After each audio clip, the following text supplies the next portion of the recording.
ओम नमः शिवाय. श्री स्वामी समर्थ. एक बिल्वपत्र आणि बदललेलं भाग्य. गुरुचरित्रातील एक अत्यंत अर्थगर्भ ओवी माघ महिन्यातील महाशिवरात्रीचे महत्त्व अल्प शब्दात पण आध्यात्मिक सूक्ष्मतेने उलगडून दाखवते. असित पक्ष माघामासी शिवरात्री चतुर्दशी बिल्वपत्र वाहिल्यासी दुर्लभ असे त्रिभुवनात.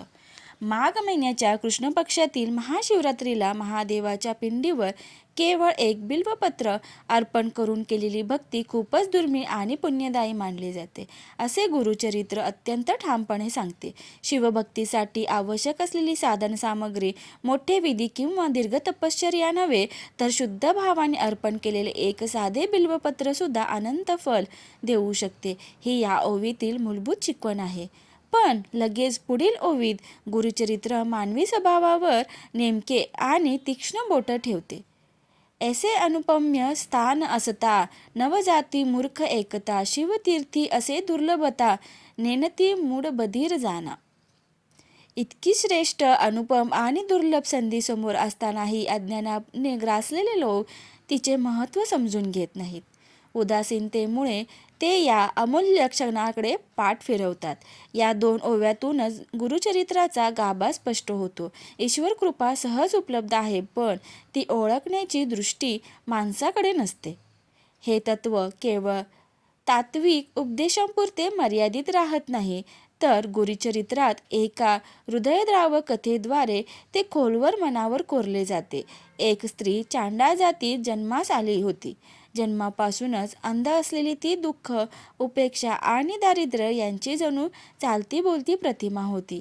आईवडिलांनी काही काळ कसाबसा आधार दिला, पण आजारपण, गरिबी आणि परिस्थितीच्या ओघात तो आधारही तुटला.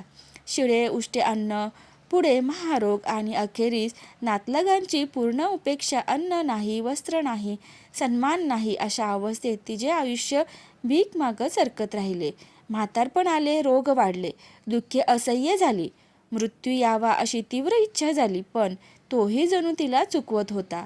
जन्मोजन्मी पुण्यकर्म नसल्यामुळे जिवंतपणी अनंत यातना तिच्या वाट्याला आल्या होत्या.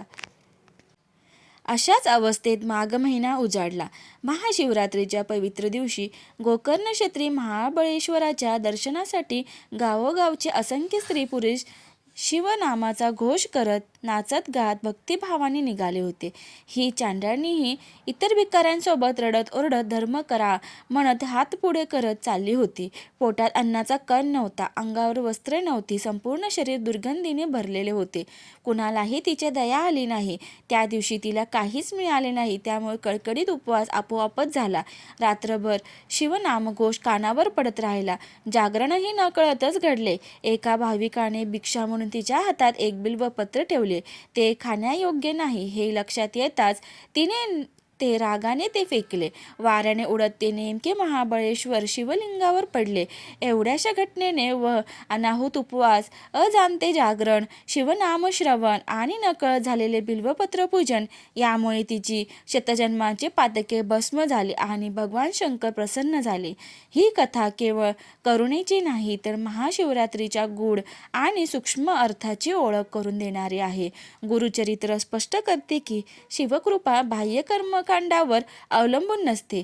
ती भाव, श्रद्धा आणि अंतःकरणातील शुद्धता पाहते.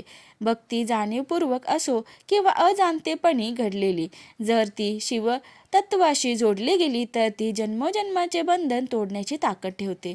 म्हणूनच माघ महिन्यातील महाशिवरात्रीचे एक साधे बिल्वपत्र सुद्धा त्रिभुवनात दुर्लक्ष फळ देणारे ठरते.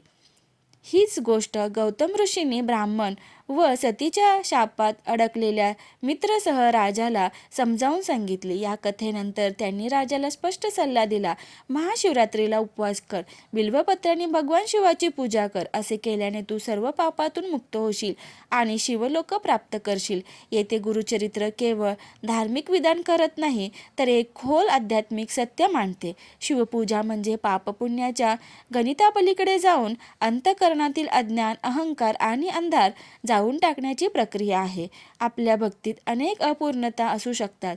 विधी अपुरे असतील, ज्ञान मर्यादित असेल, पण भाव शुद्ध असेल, श्रद्धा खरी असेल आणि शिवनामाशी अंतःकरण जोडले गेले असेल तर गुरुचरित्राच्या मते महाशिवरात्री निश्चित जीवनाला नवा अर्थ देऊ शकते. माघ महिन्यातील त्या एका रात्रीत, एका बिल्वपत्रात आणि एका क्षणात दडलेली हीच महाशिवरात्रीची आणि गुरुचरित्राची अमूल्य शिकवण आहे. अवधूत चिंतन श्री गुरुदेव दत्त. ओम नमः शिवाय.